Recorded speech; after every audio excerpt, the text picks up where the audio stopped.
ഡാ എന്നാ പറ്റിയേ? ആ നിങ്ങളാ? എന്നാ പറ്റിയേ? ഇരിക്കി. എടാ നിനക്കെന്തോ വലിയ ഇഞ്ചുറി ആയി എന്ന് പറഞ്ഞ. അത് ചെറിയൊരു മെനിസ്കസ് ഇഞ്ചുറി ആണ്. ചെറിയ മെനിസ്കസ് ഇഞ്ചുറി. നീ വന്നേ അമേരിക്കയിലേക്ക്. അവിടെ നല്ല ഹോസ്പിറ്റലും ഡോക്ടർമാരിലുണ്ട്.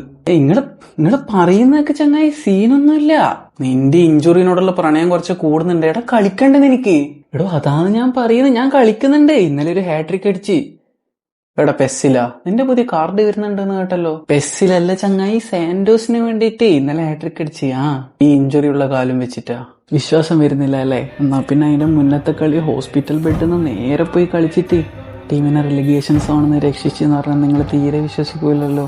എടാ മോനെ നെയ്മർ ജൂനിയർ, എടാ മനുഷ്യൻ നിന്റെ ഇഞ്ചുറി മാറാനുള്ള പള്ളി തെച്ച് മെയ്ത്തിരിയും കത്തിച്ച് വെക്കുമ്പോ നീ ഇവിടുന്ന് ഹാട്രിക് അടിച്ച് കളിക്കുന്ന പിള്ളേരെല്ലാം പറയുന്നത് പോലെ സുൽത്താനായി പോയില്ലേ ഏത്? പിള്ളേർ വേറെയും പറയുന്നത് ഞാൻ കേട്ടിന്. നിന്റെ ഒരു കാല് തല്ലി ഒടിച്ചിട്ട് നിന്നെ ഏതെങ്കിലും ഇമ്പോർട്ടന്റ് മാച്ചിൽ ഇറക്കിയാലും നീ ആയിരിക്കും അതിലെ ബെസ്റ്റ് പ്ലെയർ എന്ന്. അതിന് നിങ്ങൾ രണ്ടാള് വേറെ ഉണ്ടല്ലോ. എന്തായാലും നീ എനിക്ക് കുറച്ച് റെസ്റ്റ് എടുക്ക്. ഈ ഇഞ്ചുറി വെച്ചിട്ടുള്ള കളിയൊന്നും വേണ്ട കേട്ടാ. കുറെ നാൾ ഇഞ്ചുറി അന്നെ തോപ്പിച്ചില്ലേ ബൈ, ഇനൊന്ന് തിരിച്ചു തോപ്പിക്കാൻ പറ്റുമെന്ന് ഞാനും നോക്കട്ടെ.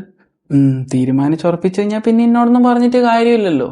പിന്നെ എന്നോട് ഞാൻ മുന്നേയും പറഞ്ഞിട്ടുള്ളയാന്ന്, ആ ഇന്റർ മിയാമി ടീമിൽ നീ എപ്പം വന്നാലും ആടെ നിനക്കൊരു പ്ലേസ് ഉണ്ടാവും. ഞാൻ ആദ്യം ബെക്കാമിനോട് പറഞ്ഞു വെച്ചാണ്. ചീരീന്റെ അർത്ഥനൊക്കെ മനസ്സിലായി. അടുത്ത കൊല്ലാന്ന്. വേഗം അതും എടുത്തിട്ട് വാ കേട്ടോ അങ്ങോട്ടേക്ക്. പിന്നെ നീ പറഞ്ഞിട്ടില്ലേ ബെസ്റ്റ് പ്ലെയർ ആയിട്ട് ഇവിടെ ഞാനും ക്രിസ്ത്യാനോ ഉണ്ട് എന്ന്.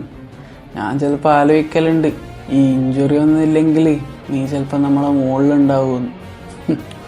ശരി എന്നാല്. പിന്നില്ലേ എന്നാ ഫോളോ ചെയ്താൽ നന്ദിയുണ്ടേ.